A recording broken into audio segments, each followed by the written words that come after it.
This edition of the Ridley Report is brought to you by Freaking.com.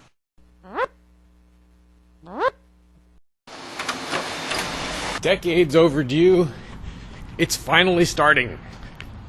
Some semblance of a property tax revolt in New Hampshire.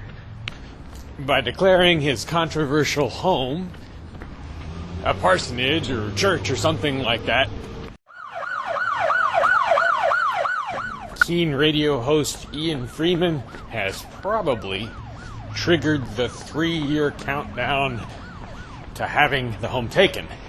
Now, when I say home, there are really different words that I could use for this spot. I could call it the Keene Activity Center, which is sort of part of the, duplex that makes up Ian's property.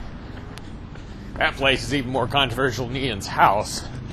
Although, I'm really not sure what all the definitions are here and what all the geographic significance of each part of the property is. And I'm not sure if the Keene Activity Center is part of that, if it's just Ian's house. But anyway, the important thing is there's a property there that's basically going into revolt status. Now, if I understand correctly, this situation is different from what's developing in Grafton, where Free Stater John Cannell owns a church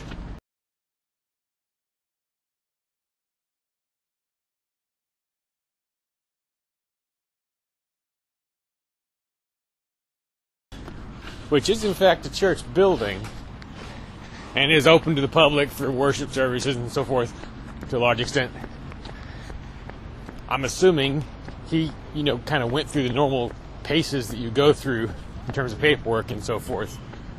I'm not really referring to that as an attempted revolt. Who is the guy in the hat? The man right there stole my phone.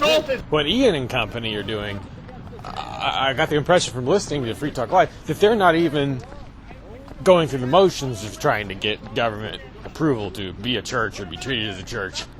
Anyway, so whichever of these properties or situations inspire you more, I think maybe we have some thinking to do about what kinds of things can or should be done to make sure the government does not have an easy time of it if it comes for them, for these properties. Here are some of my brainstorms. Things we've never been able to do before. So in some cases.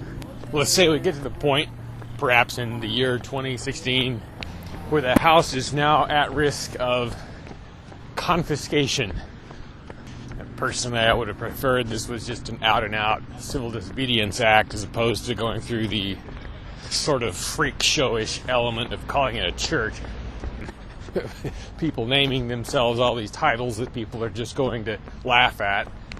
But the number one step that I think should be taken, and actually the step I take when I'm around the Keene Activity Center, is to try and become an asset to the neighborhood for a change.